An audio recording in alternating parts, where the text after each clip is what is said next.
Assalamualaikum warahmatullahi wabarakatuh. Malam telah datang, dan bersama gelapnya, cerita-cerita yang tak berani diceritakan di siang hari mulai muncul.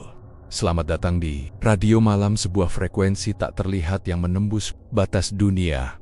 Dengarkan, karena di sini, setiap kisah adalah nyata, setiap suara adalah pertanda, dan setiap malam adalah panggilan dari yang tak kasat mata. Izinkan aku membuka kisah ini dengan sebuah peringatan. Jangan pernah menantang tanah yang sudah diberi tanda oleh para leluhur. Karena kalau sudah waktunya, bukan cuma harta yang kau bayar, tapi juga nyawamu sendiri.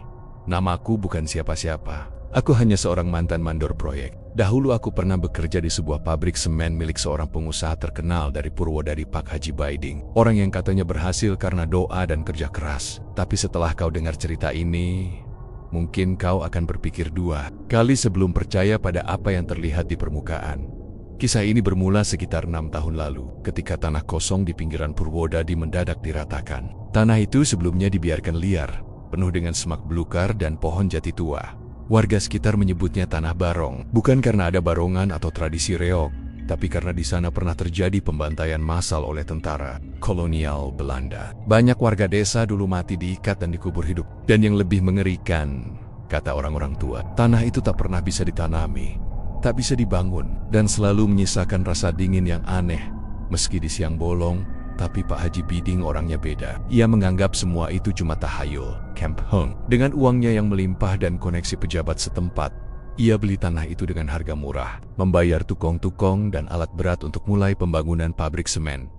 Aku masih ingat jelas, hari pertama aku menginjakan kaki di lokasi proyek. Udara di sekitar tanah itu berat bukan karena debu atau bau solar, tapi seolah ada tekanan dari bawah tanah. Seperti sesuatu yang tidak senang tempatnya diusik. Para pekerja awalnya semangat, digaji besar, makan cukup, dan jam kerja longgar. Tapi 1 minggu berjalan, hal-hal aneh mulai terjadi. Hari Senin, tukang gali tanah bernama Udin hilang. Sepatu kerjanya ditemukan di lubang galian, tapi tubuhnya tak pernah ditemukan, seakan lenyap di telan bumi. Hari Rabu, salah satu operator ekskavator selamat melihat tangan keluar dari tanah dan mencengkeram rantai mesin. Dia lari terbirit-birit, menangis seperti anak kecil, dan besoknya mengundurkan diri tanpa pamit. Hari Jumat, truk pengangkut pasir terbalik tanpa sebab. Sopirnya bersumpah melihat sekelompok orang berpakaian compang-camping berdiri di tengah jalan lalu menghilang. Aku sebagai mandor sempat melapor ke Pak Haji, kukira dia akan menghentikan sementara proyek dan mencari solusi. Tapi ternyata tidak. Ia justru memanggil orang pintar dari luar kota. Seorang lelaki tua yang mengenakan surban merah dan tongkat kayu berukir kepala ular. Lelaki itu datang malam-malam, dan selama 3 hari berturut-turut, terdengar suara gong, tawa perempuan menangis, dan bau anyir seperti darah yang membusuk dari tengah tanah proyek. Kami yang bekerja di sana tak diberi penjelasan apa-apa, tapi sejak ritual itu selesai, pembangunan berjalan mulus. Tak ada lagi kecelakaan, alat berat bekerja seperti biasa, dan para tukang kembali semangat. Tapi satu hal yang tak pernah bisa aku lupakan, tiap malam, tanah itu seperti bernafas. Kedang, terdengar gemeretak halus seperti tulang patah, dan suara gemuruh lirih seolah dari perut bumi yang gelisah. Pak Haji bilang pabriknya akan jadi paling besar di Jawa Tengah. Ia berceramah panjang soal keberhasilan, soal berkah dari Allah, dan soal bagaimana tanah itu bisa membawa rezeki bagi banyak orang. Tapi anehnya, tiap dia bicara begitu, aku merasa mual. Entah kenapa. Satu hal lagi yang makin membuatku tidak tenang. Setiap Jumat Kliwon, seluruh proyek dihentikan. Bukan karena peraturan, tapi karena perintah langsung dari Pak Haji sendiri. Ia bilang, tanah ini harus istirahat. Dan malam Jumat Kliwon itu, dari kejauhan aku melihat kilatan api biru dari dalam lubang fondasi pabrik. Seolah ada mata-mata merah yang menyala dari dalam. Waktu itu aku belum paham sepenuhnya, tapi hatiku mulai berbisik.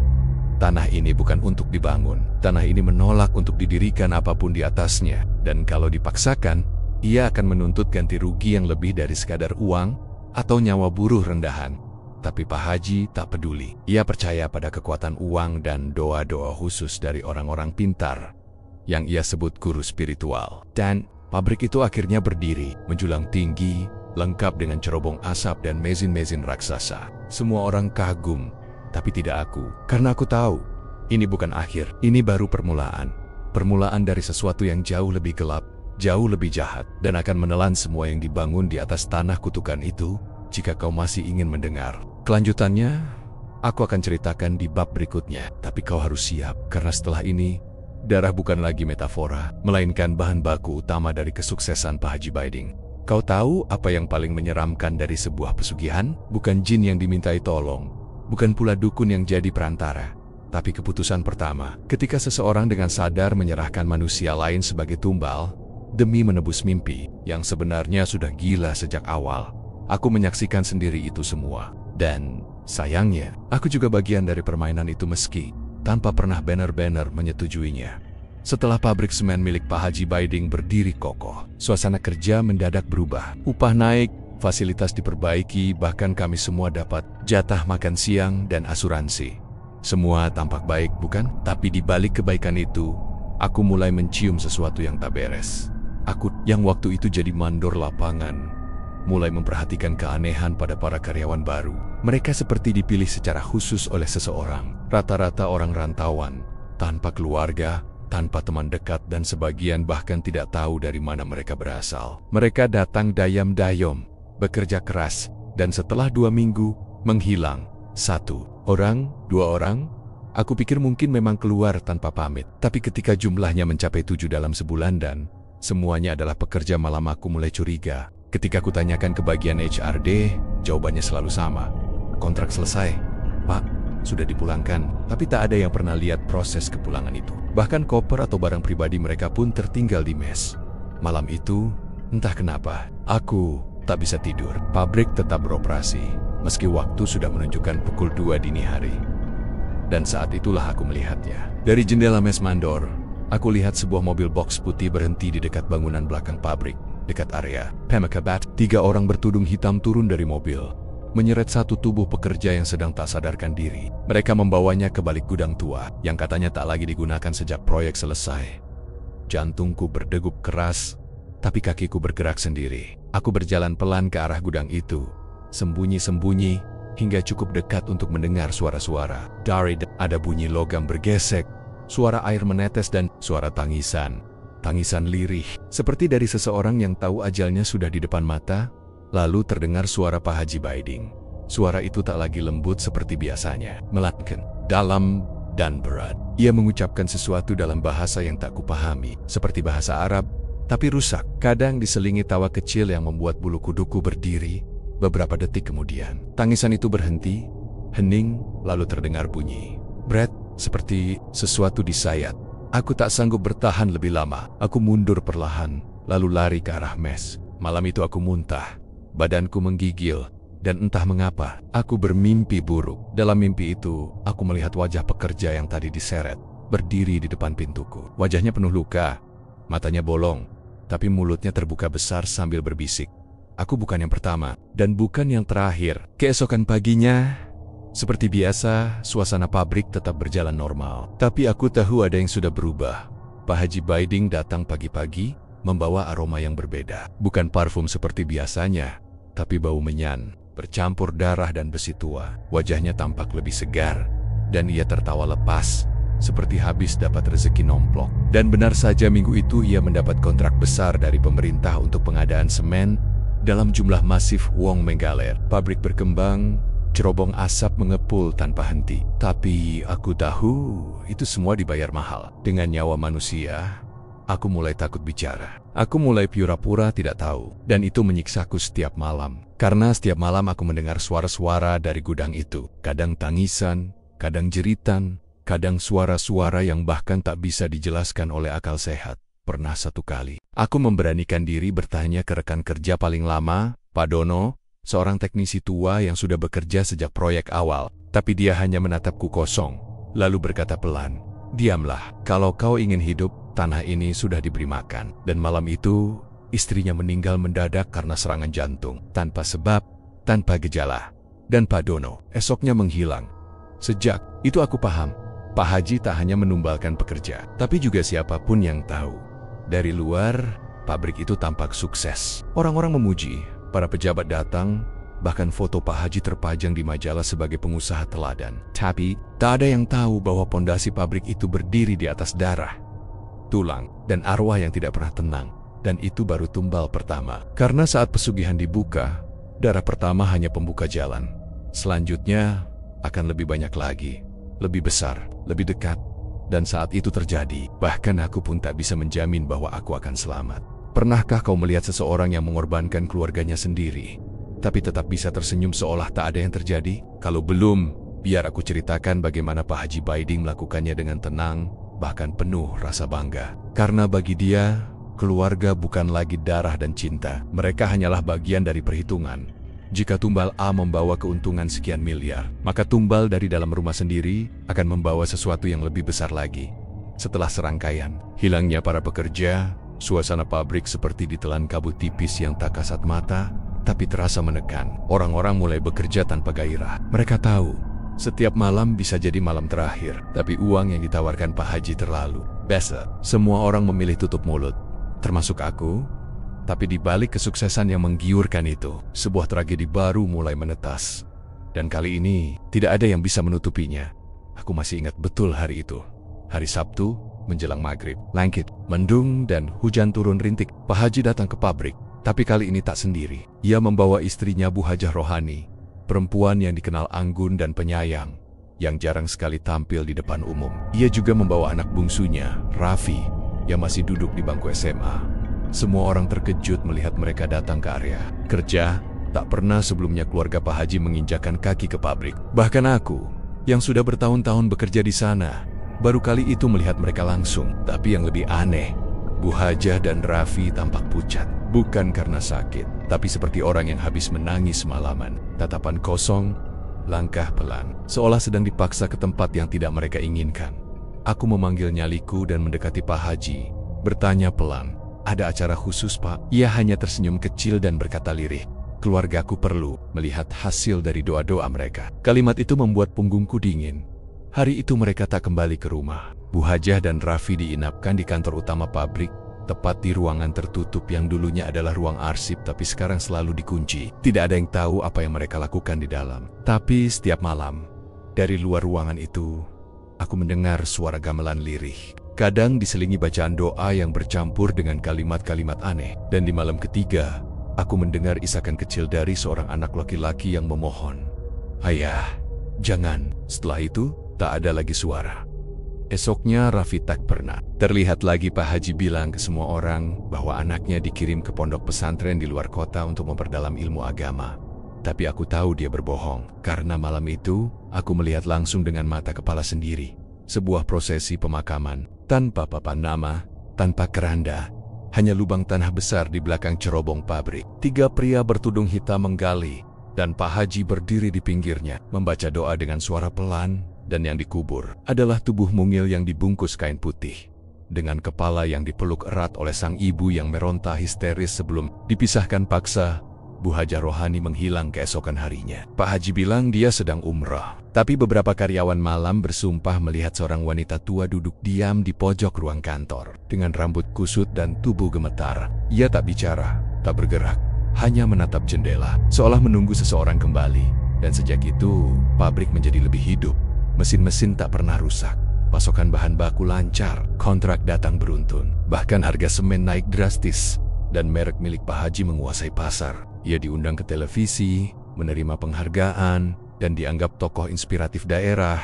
Tapi aku tahu, itu semua dibayar mahal. Satu demi satu dari keluarganya mulai menghilang. Raffi adalah yang pertama, kemudian kakak perempuannya, Sari, mahasiswi, yang pintar dan aktivis kampus, dikabarkan hilang saat perjalanan keluar kota. Katanya diculik, tapi tak pernah ditemukan. Kabar itu hanya lewat sekali di koran lokal, lalu lenyap seperti ditelan bumi.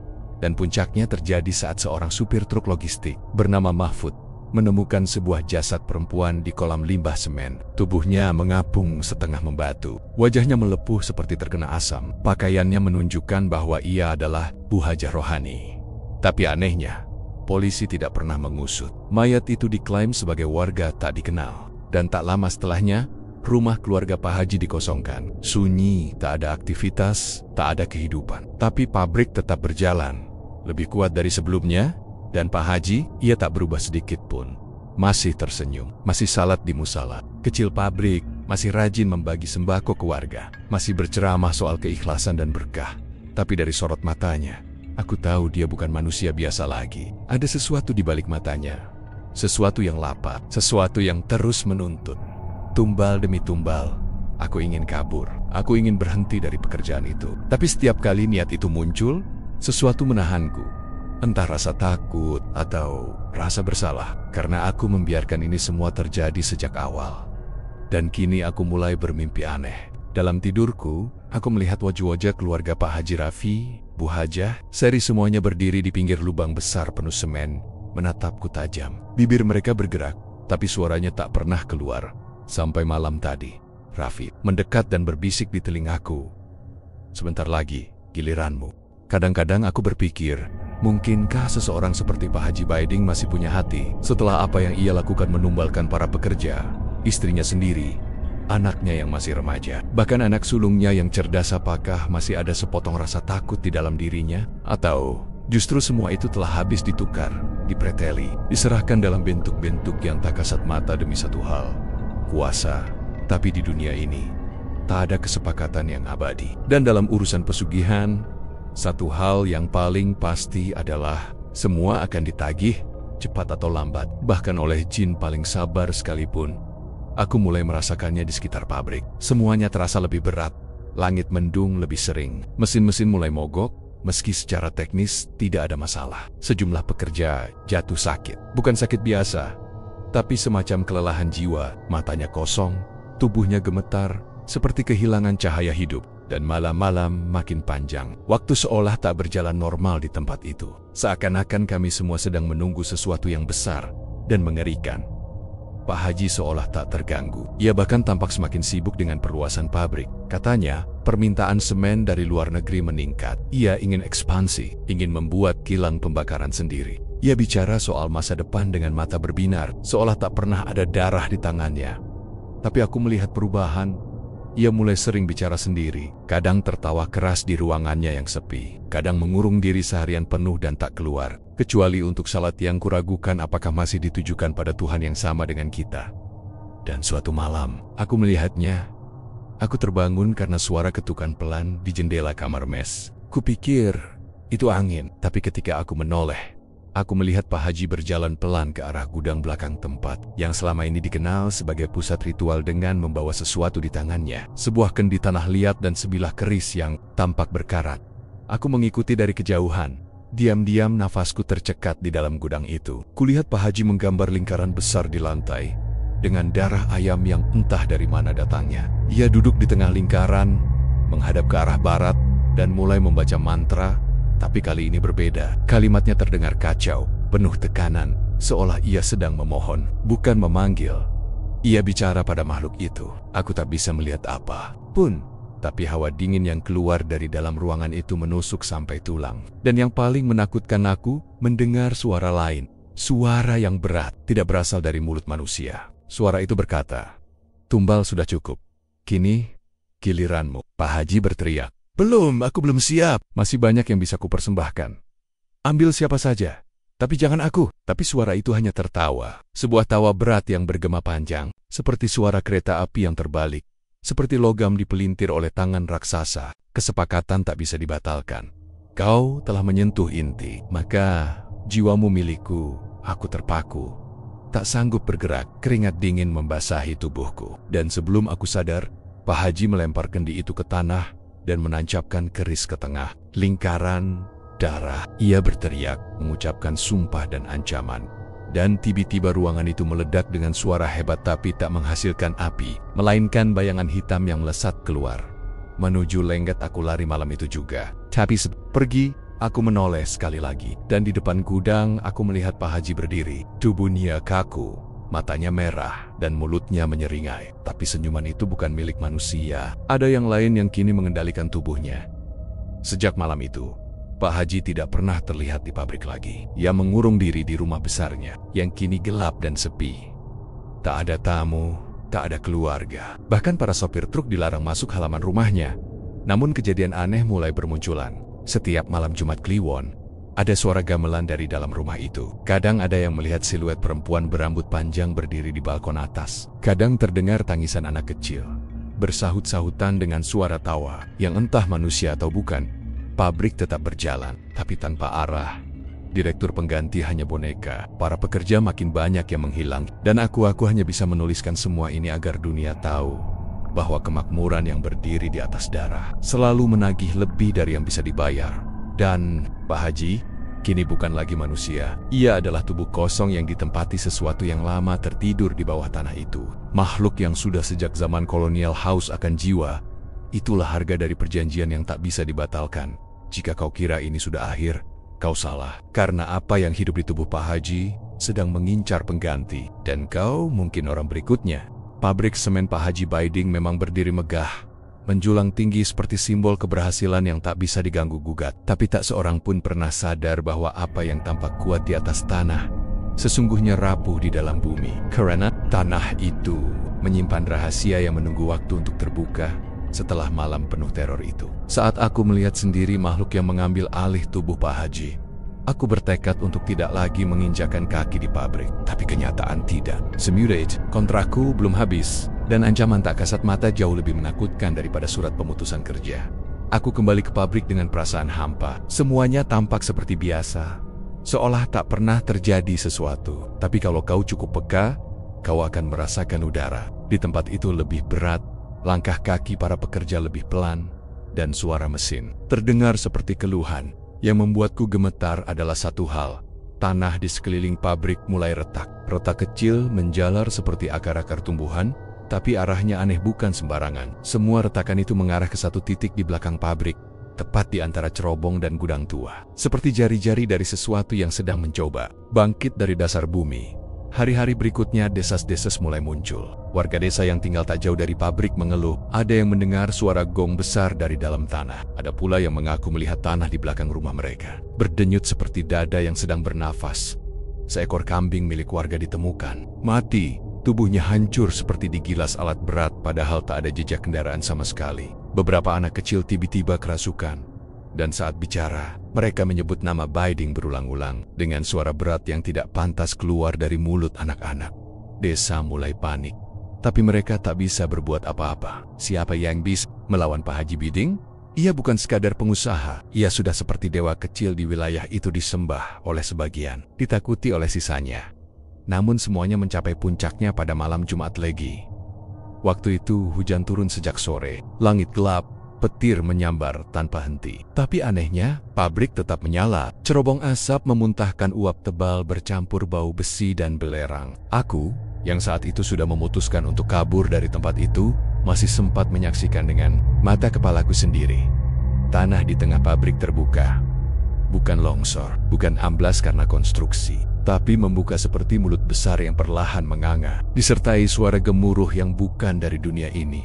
Dari lubang itu keluar asap hitam pekat. Tapi bukan hanya asap, ada sesuatu di baliknya.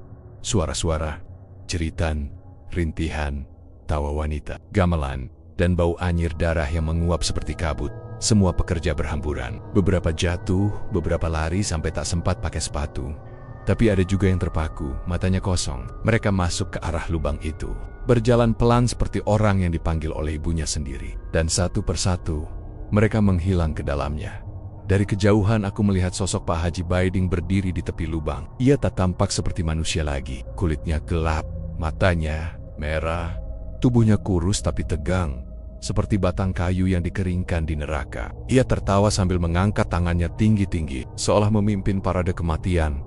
Kalian semua adalah bagian dari perjanjian ini. Tanah ini harus kenyang, biar rezeki mengalir seperti air. Lalu, tanah berguncang, retakan menyebar cepat, menjalar keluar pabrik, menembus pagar, menembus jalan, menembus sawah, dan akhirnya masuk ke desa. Desa itu tempat para pekerja tinggal, tempat anak-anak bermain, tempat para janda menjual gorengan digulung oleh kehancuran yang tak bisa dijelaskan oleh logika. Rumah-rumah runtuh, sumur-sumur memuntahkan darah, dan langit di atas desa menjadi merah seperti luka yang menganga. Orang-orang lari, tapi tak ada tempat aman, karena tanah itu sendiri yang menyerang, seolah bumi sudah muak dengan segala kebohongan dan dosa yang ditanam di atasnya.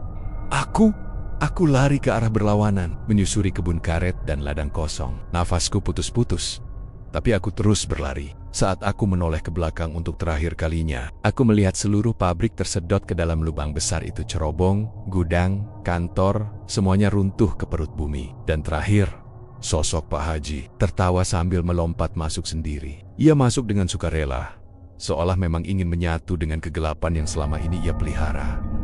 Setelah itu, semuanya hening, tak ada suara, tak ada gerakan, hanya tanah yang perlahan menutup kembali, seperti mulut yang kenyang setelah menyantap satu desa utuh. Aku menuliskan semua ini bertahan-tahan setelah kejadian. Tidak ada berita tentangnya. Tidak ada koran yang memuatnya. Pabrik itu dianggap bangkrut karena masalah manajemen. Desa itu disebut terkena bencana alam biasa. Semua dibungkam, semua dihapus, tapi aku tahu tanah itu masih ada dan ia masih lapar karena perjanjian tak pernah benar-benar selesai. Ia hanya menunggu giliran, dan siapa tahu, mungkin tempatmu berdiri sekarang adalah tanah yang telah dicium oleh jejak pesugihan.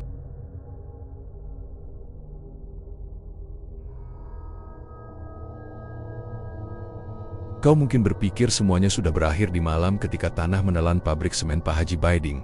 Tapi kau salah, kisah ini belum selesai. Karena pesugihan bukan soal siapa yang pertama kali memulai, tapi siapa yang cukup gila untuk meneruskannya. Bertahun-tahun berlalu, lokasi bekas pabrik itu dibiarkan kosong. Tak ada yang berani mendekat, bahkan kambing pun enggan makan rumput di sana. Orang-orang hanya menyebutnya sebagai tanah kutukan, dan pelan-pelan kisahnya menghilang seperti embun pagi. Tapi tanah tak pernah lupa. Ia menyimpan, ia menunggu, dan waktu itu akhirnya tiba. Seorang pria muda, kira-kira umur 40-an, bernama Dimas Prakoso, lulusan luar negeri, pintar, baikara, tampan, dan penuh ambisi, datang bersama rombongannya. Ia mengaku sebagai investor properti dari Jakarta, dan niatnya bukan main-main. Ia ingin membangun ulang kawasan industri di tempat bekas pabrik semen itu. Tanah kosong ini punya potensi luar biasa, katanya waktu rapat dengan pemerintah desa. Orang-orang tersenyum, pura-pura senang. Tapi aku tahu, senyum mereka hambar, karena mereka yang masih tinggal menyimpan kenangan kelam yang tak bisa dihapus dengan uang atau janji.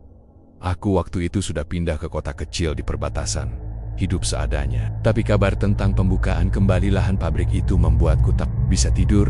Ada sesuatu dalam dadaku yang menolak tenang. Dan saat akhirnya aku kembali ke desa itu, hanya untuk melihat dari kejauhan, aku tahu bencana akan berulang. Dimas membangun segalanya cepat. Dalam waktu 3 bulan, gedung baru berdiri di atas tanah bekas neraka itu. Tapi bukan pabrik semen lagi, gudang logistik dan pergudangan bahan bangunan. Lebih besar, lebih modern, lebih mega. Tapi jiwa tempat itu tetap sama gelap. Lalu kejadian-kejadian aneh mulai muncul satu demi satu, tapi mereka semua menolaknya. Mereka menertawakannya. Mereka pikir mereka lebih pintar dari generasi sebelumnya. Seorang pekerja proyek jatuh dari lantai 3 tanpa alasan. Ia bilang ia didorong, padahal tak ada siapa-siapa di dekatnya. Seorang satpam ditemukan terkunci dalam ruang genset selama 3 hari, tanpa makanan tapi tetap hidup, dan terus-terusan tertawa sambil berkata, dia bilang tempat ini belum kenyang. Para tukang mulai mengeluh. Ada yang melihat bayangan Pak Haji Baiding di sela bangunan. Ada yang mencium bau kemenyan dan darah setiap malam Jumat. Tapi semua itu diabaikan. Dimas terlalu sibuk mengejar cuan. Aku tahu apa yang sedang terjadi, tapi aku tak bisa bicara apa-apa. Aku bukan siapa-siapa, cuma lelaki tua yang dianggap terlalu banyak omong. Tapi yang tak bisa kutahan adalah rasa penasaran. Dari mana Dimas tahu tempat ini bisa dibuka kembali? Tak masuk akal seorang investor luar tiba-tiba begitu yakin tentang sebuah tanah terkutuk di desa mati. Maka aku mulai menyelidiki, diam-diam, lewat orang dalam, lewat mantan tukang, lewat warung kopi, dan perlahan kebenaran terungkap. Dimas bukan orang asing. Ia ternyata anak kandung dari istri kedua Pak Haji Baiding. Dibesarkan jauh dari desa, disembunyikan dari istri pertama dan keluarga besar. Tapi ia tumbuh mendengar cerita ayahnya tentang kejayaan, tentang kekuatan, tentang pesugihan. Ia tidak membenci ayahnya. Tidak, ia malah mengaguminya. Baginya, Pak Haji Baiding adalah simbol kekuatan lelaki sejati. Lelaki yang tak takut mengambil jalan gelap demi kemakmuran. Dan Dimas bertekad melanjutkan itu dengan cara modern, dengan gaya korporat, tapi dengan jiwa iblis yang sama, yang membuatku lebih ngeri. Dimas sudah melakukan perjanjian barunya. Kau tahu bagaimana aku tahu? Karena aku bertemu dia. Suatu malam, ia mencariku. Entah dari mana ia tahu aku mantan karyawan ayahnya. Tapi ia tahu, kami duduk di sebuah saung bambu dekat bekas musola, yang dulu dipakai istirahat buruh pabrik. Dimas tak basa-basi. Ayah saya bilang tanah ini hausnya tak pernah selesai. Tapi kalau diberi cukup darah, ia akan jadi tambang rezeki. Kau pasti tahu itu kan, Pak? Aku hanya diam. Ia tertawa ringan, menyalakan rokoknya. Matanya tajam seperti silet. Kali ini saya takkan ulangi kesalahan ayah. Saya pilih tumbalnya sendiri, dengan sistem pakai jadwal setiap bulan. 1 orang biar tak gaduh, lalu ia menyebut nama-nama, bukan sembarang orang, tapi mereka yang tak punya siapa-siapa. Anak magang, op dari luar kota, satpam kontrakan, mereka akan dikorbankan perlahan, dan tidak ada yang mencurigai. Aku merinding, seketika aku tahu, lingkaran setan ini tak akan pernah putus. Tapi Dimas lebih tenang dari ayahnya. Lebih teratur. Ia mengatur tumbal seperti laporan keuangan. Bokon Eapannya tim dalam yang membantunya orang. Pintar bayaran dan perempuan muda cantik yang konon bisa melihat dunia gaib. Semua diatur rapi. Semua terdokumentasi. Pabrik barunya memang sukses. Proyek logistiknya diliput TV. Tapi aku tahu, keberhasilan itu berlumur darah. Dan kali ini, darahnya lebih segar, lebih mudah, lebih bersih. Karena bagi pesugihan, semakin polos korbannya, semakin kuat imbalannya. Aku tak tahu apa yang akan terjadi setelah ini. Tapi satu hal pasti, tanah itu belum selesai. Tanah itu sudah mengenal rasa darah. Dan seperti binatang buas yang pernah menjilat darah segar. Kan terus lapar. Dimas hanyalah penerus. Akan ada generasi setelahnya. Akan ada pewaris-pewaris baru, dan setiap kali seseorang mencoba mengeruk untung dari tempat itu, mereka harus menanamkan daging manusia ke dalam fondasi gedung mereka. Malam itu, aku berdiri di tepi pabrik baru milik Dimas, melihat dari kejauhan, dan aku bersumpah, ini bukan bab terakhir, karena selagi masih ada orang yang tergoda cepat kaya, pesugihan itu akan tetap hidup dalam tanah, dalam darah, dalam warisan. Aku mulai menyadari bahwa semua kejadian buruk yang melanda pabrik semen Pak Haji Baiding bukan sekadar kebetulan. Pekerja jatuh dari ketinggian, mesin mendadak macet dan menggiling tangan orang. Hingga suara tangisan perempuan setiap malam dari era Serbong, semuanya seperti puzzle yang pelen-pelen, menyatu menjadi gambaran mengerikan. Aku sering bertanya-tanya dalam hati, ada apa sebenarnya di tanah tempat pabrik itu berdiri? Beberapa hari lalu seorang pekerja tua bernama Pak Slamet, yang sudah mengabdi sejak awal pembangunan, mendatangiku dengan mata merah dan tubuh gemetar. Ia memegang segumpal tanah kering dan berbisik lirih, seolah takut terdengar oleh dinding. Dulu tanah ini bukan tanah biasa. Nak, di bawahnya ada pekuburan tua, kuburan para pejuang yang dibantai tentara Belanda, kubur massal, puluhan, bahkan mungkin ratusan. Aku menahan napas. Pak Slamet mengatakan bahwa dulu warga tak pernah berani menyentuh tanah itu, apalagi membangun di atasnya. Tapi setelah Pak Haji membeli tanah itu dengan harga murah dari tangan pemerintah daerah, segala bentuk larangan seolah menguap begitu saja. Pembangunan pabrik dimulai cepat, terlalu cepat. Dan sekarang, setelah hampir 2 tahun beroperasi, ketakutan demi ketakutan mulai merayap naik ke permukaan. Beberapa malam setelah percakapan itu, aku mendengar suara galian, suara sekop menghantam tanah. Padahal sudah lewat tengah malam. Aku mencoba mengabaikannya, tapi setiap malam, suara itu makin keras, makin dekat, seolah menggali tepat di bawah tempat aku berdiri. Tak ada seorang pun yang mengaku mendengar selain aku. Sampai akhirnya, seorang karyawan yang bekerja shift malam ditemukan tewas di gudang penyimpanan semen. Tubuhnya tertimbun adonan semen basah hingga tak bisa dikenali. Aneh, tak seorang pun tahu siapa yang mengaktifkan mixer malam itu. Pak Haji Baiding tetap bersikeras bahwa semua itu hanyalah kecelakaan kerja biasa. Baginya, asuransi dan kompensasi sudah cukup menutupi nyawa yang melayang. Tapi para pekerja mulai resah. Banyak yang mengundurkan diri. Beberapa pekerja perempuan bahkan mengaku sering mendengar suara wanita menangis dan memanggil nama-nama dalam bahasa Belanda dari cerobong, asap.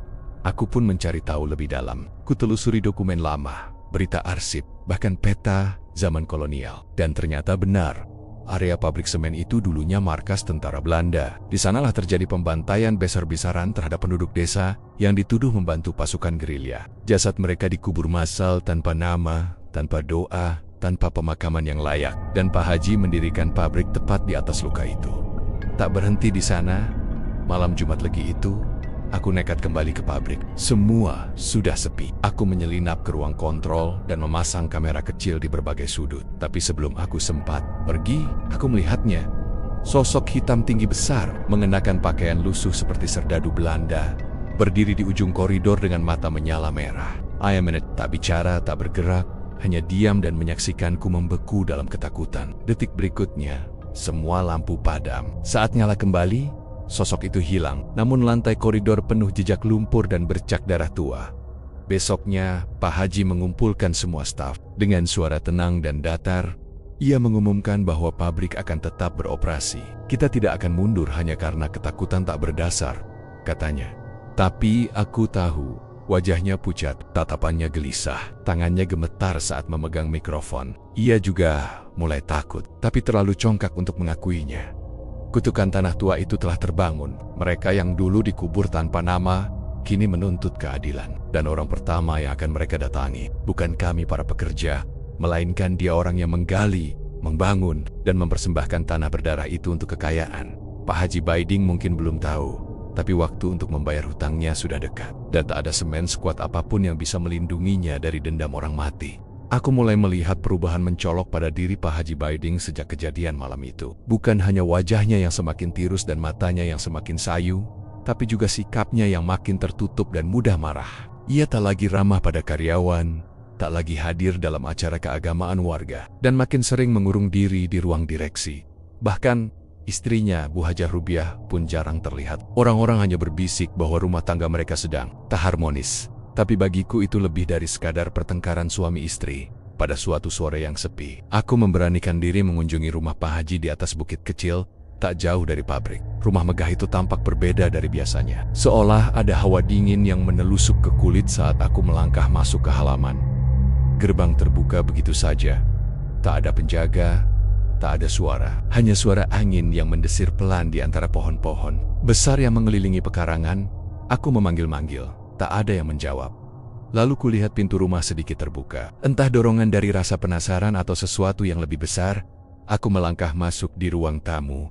Segala sesuatu tampak rapi, tapi atmosfernya kaku, menyeramkan. Tak lama terdengar suara tangisan pelan dari arah dapur. Aku mengikuti suara itu, langkah demi langkah, hingga menemukan Bu Hajah Rubiah sedang terduduk di lantai. Rambutnya acak-acakan, matanya sembab, dan di tangannya tergenggam sesuatu yang membuatku tercekat sehelai foto keluarga yang telah terbakar separuh, menyisakan wajah seorang anak perempuan. Ini anakku, ini anak kami. Dulu dia tak pernah sakit, gumamnya lirih, seperti orang linglung.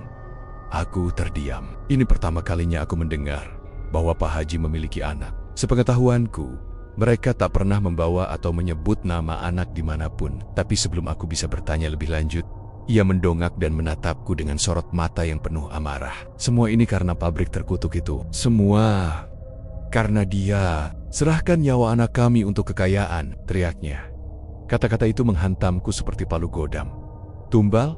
Anaknya sendiri? Lalu cerita itu mengalir keluar dari mulutnya seperti air bah yang tak terbendung. Ternyata, saat awal membangun pabrik semen, Pak Haji mengalami kerugian besar. Modal yang ia dapatkan dari pinjaman dan patungan beberapa investor tak cukup menutupi biaya konstruksi dan alat berat. Disitulah seorang penasihat spiritual. Datang lelaki tua berjubah hitam dari lereng Gunung Lawu yang konon memiliki ilmu pesugihan kuno. Si dukun menawarkan jalan pintas. Pabrik akan selesai dalam waktu singkat. Semua alat akan berfungsi lancar dan keuntungan akan mengalir deras. Tapi ada satu syarat, tumbal darah dari garis keturunannya sendiri. Anaknya, Fitri, saat itu masih berusia 13 tahun, sehat, ceria dan pintar mengaji. Tapi tiba-tiba jatuh sakit, koma tanpa sebab medis yang jelas, lalu meninggal dalam seminggu. Dokter bilang itu gagal organ total. Tapi Bu Hajah tahu ada yang tidak wajar. Setelah kematian Fitri, pembangunan pabrik melejit, investor berdatangan. Kredit lunas dalam hitungan bulan. Semen buatan pabrik Pak Haji disebut-sebut paling kuat dan tahan lama di Purwodadi. Dan di balik itu semua, hanya dua orang yang tahu rahasia kelamnya. Pak Haji dan Bu Hajah sendiri. Dia bilang ini pengorbanan kecil demi kejayaan keluarga. Tapi setelah Fitri mati, tak ada kebahagiaan yang tersisa. Rumah ini cuma jadi tempat roh anak kami menangis setiap malam, kata Bu Hajah. Suaranya parau penuh dendam. Aku tercekat. Ada rasa marah yang campur aduk dengan ngeri. Aku tak tahu harus berkata apa. Aku hanya tahu satu hal. Inilah awal kehancuran. Karena semua perjanjian kegelapan pasti menuntut lebih dari yang dikira. Dan bila tumbal pertama berasal dari darah sendiri, maka tumbal berikutnya pasti tak akan jauh dari lingkaran yang sama sejak hari itu. Aku tahu waktu Pak Haji tinggal sedikit. Sebab entah kenapa aku merasa roh anaknya belum tenang, dan roh-roh lain dari kuburan massal yang dilanggar itu juga belum puas. Dan kini keduanya akan menuntut satu nama yang sama, Pak Haji Baiding. Sejak pertemuan dengan Bu Hajah Rubiah, pikiranku tak pernah tenang. Aku seakan terbawa ke dalam arus cerita gelap yang selama ini tersembunyi rapat di balik gemerlap kemegahan pabrik semen milik Pak Haji Baiding. Dan meski aku mencoba menepis, same way too, kejadian-kejadian aneh mulai merayap masuk ke kehidupan kami. Malam pertama setelah aku pulang dari rumah Pak Haji, aku tak bisa tidur. Di kamarku yang gelap, terdengar ketukan pelan di jendela. Aku tinggal di lantai 2, dan tidak mungkin siapapun bisa menjangkau jendela itu dari luar. Awalnya aku mengira itu hanya suara angin, tapi malam berikutnya, suara ketukan berubah menjadi erangan. Suara anak kecil yang merengek, menangis lirih, seperti terperangkap. Aku mulai dihantui mimpi-mimpi ganjil. Dalam mimpi itu aku berdiri di depan pabrik yang berdarah. Dindingnya retak, dan dari retakan itu mengalir cairan hitam pekat. Burbo, Amos, suara tangisan anak-anak menggema dari dalam silo semen. Aku selalu terbangun dengan keringat dingin, dada sesak, dan rasa bersalah yang tak ku mengerti asalnya. Dan entah mengapa, semakin aku mencoba menjauh dari semua ini, semakin aku justru tertarik mendekat. Ada kekuatan tak kasat mata yang menuntunku untuk terus menggali lebih dalam. Maka aku mulai menyelidiki catatan lama pembangunan pabrik. Kutemui mantan-mantan pekerja, kutanya soal hal-hal janggal. Mayoritas hanya bungkam. Ada yang mengusirku, tapi satu orang bicara. Pak Samin, tukang gali tua yang dulu ikut saat fondasi pabrik dibangun. Waktu ngecor fondasi, kami dapat perintah buat gali lebih dalam dari biasanya. Ucapnya pelan. Waktu gali lebih dalam, ada satu titik di tanah yang lembek dan bau busuk. Kayak ada yang dikubur massal di sana. Tapi kami diminta tutup cepat. Katanya jangan tanya. Malamnya, salah satu teman saya mati. Kena serangan jantung katanya.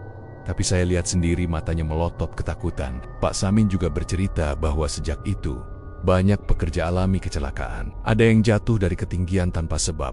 Ada yang tiba-tiba hilang akal. Tapi anehnya, tak ada pemberitaan soal itu. Semua ditutup rapat, dan pabrik tetap jalan seperti tak terjadi apa-apa.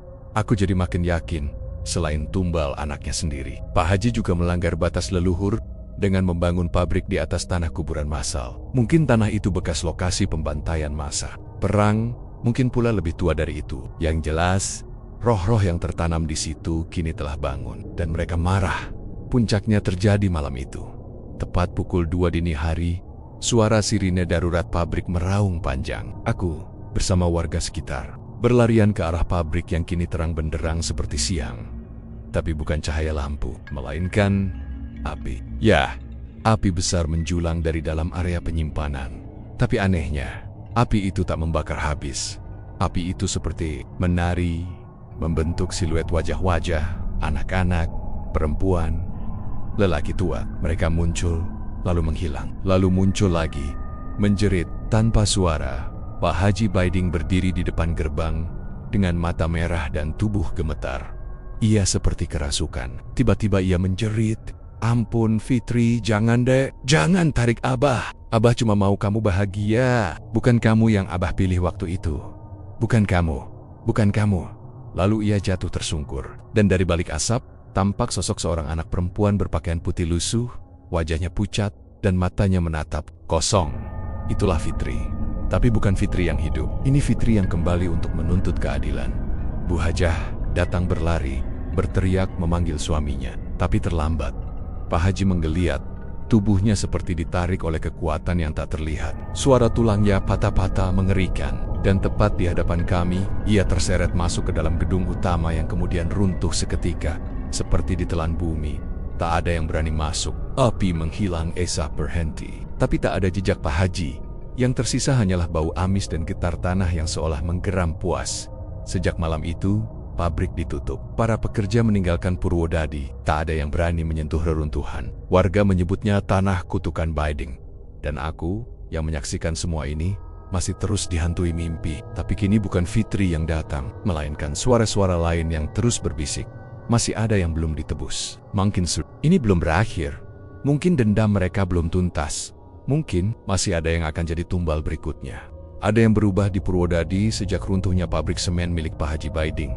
Bukan hanya udara yang terasa lebih berat, atau malam yang lebih cepat datang. Tapi seperti ada sesuatu yang tertinggal. Sesuatu yang tak kasat mata, namun mengawasi, menunggu, dan siap menagih siapapun yang pernah terlibat. Termesak aku. Beberapa hari setelah kejadian itu, aku mulai merasa seperti diawasi. Bukan paranoia, tapi benar-benar seperti ada yang mengintip dari balik bayang. Awalnya hanya getaran samar di tengkuk, lalu bisikan-bisikan lirih di sela tidurku. Lalu muncul wujud-wujud samar di ujung mataku, bayangan Fitri, anak-anak lain, dan wajah Pak Haji sendiri, dengan mata kosong dan tubuh remuk yang menyeret rantai panjang dari dunia entah di mana. Aku mencoba mengabaikan semua itu, tapi tiap malam aku bermimpi berada di dalam pabrik itu. Tak peduli seberapa jauh aku lari, mimpinya selalu sama.